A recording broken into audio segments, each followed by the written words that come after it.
السلام على سيد الأنبياء والمرسلين وعلى آله وصحبه أجمعين. أما بعد، رئيس الحفل المبجل وإخوتي البررة، أرى من المناسب أن أقدم أمامكم سيرتي الذاتية ومسيرتي العلمية. أنا محمد عامر بن مظهر علي، ولدت في مدينة مو بولاية أتر براديش سنة 2000 من الميلاد.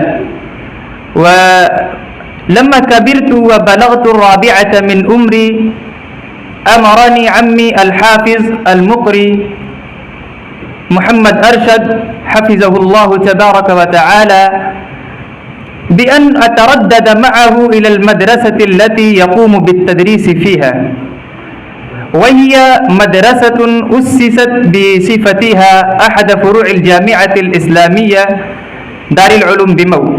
فامتثلت لأمره والتحقت بمدرسته، وأخذت في القراءة عليه، أخذت أقرأ عليه القاعدة النورانية ثم القرآن الكريم. وبعدما أكملته التحقت بالصف الابتدائي التابع لنفس المدرسة، وقضيت هناك سنة واحدة. وبعد ذلك التحقت بالصفوف الابتدائية الفارسية التابعة للجامعة الإسلامية تعليم الدين الواقعة بمدينة مو، وقضيت هناك 5 سنوات أتعلم العلوم الاجتماعية والأردية والفارسية والهندية والجغرافية والحساب وشيئا من العربية. وبعد ذلك التحقت بالجامعة الإسلامية دار العلوم بمو، وهي مدرسة أسست سنة 75 و800 وألف من الميلاد، أسست بعد تأسيس الجامعة الإسلامية دار العلوم بديوبند ب9 سنين فحسب. وتعلمت من الصفوف الابتدائية إلى مرحلة الفضيلة، وتخرجت فيها سنة 19 و2000 من الميلاد.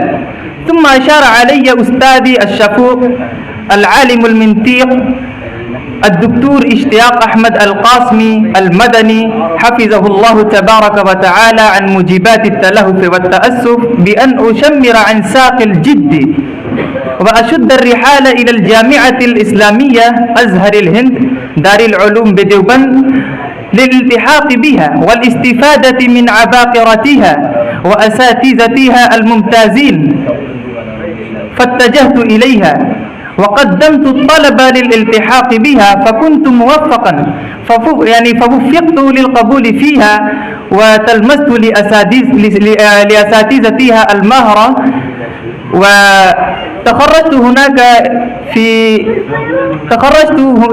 تلك الجامعة سنة 20 و2000 من الميلاد.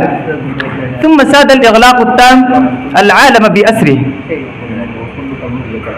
فبقيت في بيتي مكبا على الدراسة، على مطالعة الكتب الخارجية. وبعد الإغلاق التام التحقت بقسم التحقيق والتأليف التابع للجامعة الإسلامية دار العلوم بديوبند، وتخرجت فيها سنة 22 و2000 من الميلاد.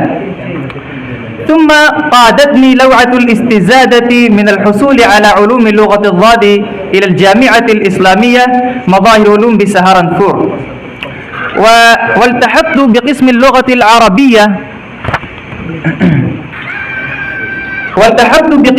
العربية التابع لها، واستقيت من منهلها وارتويت من نميرها العذب الصافي، حتى تخرجت في تلك الجامعة سنة 23 و2000 من الميلاد. ثم عدت إلى جامعة الأولى الجامعة الإسلامية دار العلوم بمو، والتحقت بقسم الإفتاء التابع لها، وتخرجت فيها هذه السنة الجارية. وأفيدكم أيها الإخوان، أفيدكم علما بأنني منذ نعومة أظفاري مولع ومغرم، بل أنا مستهتر بعلوم لغة الضاد. وأيام كنت طالبا في الجامعة الإسلامية دار العلوم بديوبند، رزقني الله تبارك وتعالى صديقا حميما اسمه الأستاذ نور محمد. حسبكم أن تعرفوا أيها الإخوان إنه ليضحي لكم بكل ما يملك إن عرف أنكم في حاجة إليه. فأطلعني على نشاطات هذا المعهد وخدماته تجاه اللغة العربية، فاعترتني نشوة وسرور وحبور، وعزمت على المشاركة في هذه الدورات التدريبية في السنة القادمة. وطبعا في السنة القادمة التحقت وشاركت في الدورة التدريبية العاشرة المنعقدة بولاية راجستان، واستفدت كثيرا من هذه الدورة، وخاصة أعجبتني البيئة العربية الرامية إلى تمكين الطلاب من التكلم باللغة العربية الفصحى التي يوفرها المعهد ويهيئها،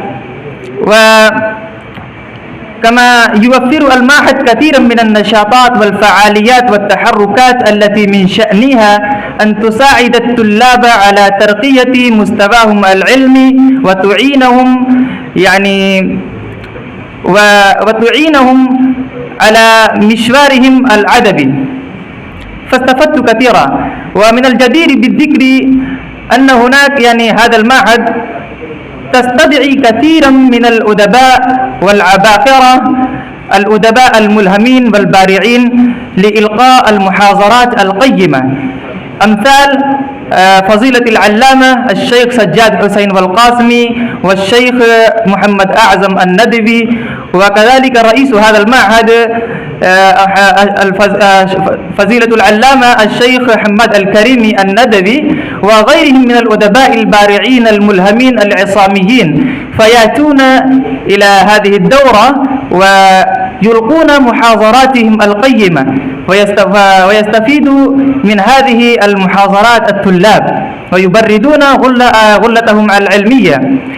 وكذلك أنا شاركت في هذه الدورة بصفتي أستاذا ومدربا، وهذه أول تجربة لي بالتدريس باللغة العربية، وسببت لي هذه التجربة سببت لي على كثير من الفوائد الطائلة، كما أنني أعجبت كل الإعجاب بالبيئة العربية الرامية إلى تمكين الطلاب من اللغة العربية. وأخيرا أدعو الله تبارك وتعالى أن يكتب لهذا المعهد ولهذه الدورات الرقي والازدهار إلى يوم القرار. والسلام عليكم.